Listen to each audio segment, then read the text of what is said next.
জুমাতুল বিদায় রোজাকে বিদায় জানিয়ে বিশেষ প্রার্থনা মুসল্লিদের, দেশ জাতি ও মুসলিম উম্মার শান্তি সমৃদ্ধি কামনা।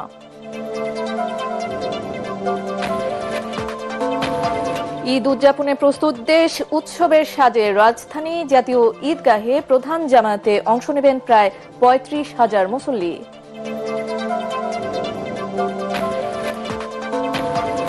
বৃহৎ ঈদ জামাত দিনাজপুর গড়ে শহীদ ময়দানে, কিশোরগঞ্জের শোলাকিয়াতেও অনুষ্ঠিত হবে বড় জামাত, ঢাকা সহ বিভিন্ন স্থানে বৃষ্টি। শেষ মুহূর্তে ঢাকা ছাড়ছেন কর্মজীবী মানুষ, বাড়ি ফিরছেন স্বস্তিতে, যাত্রী চাপ কম বাস ট্রেনে।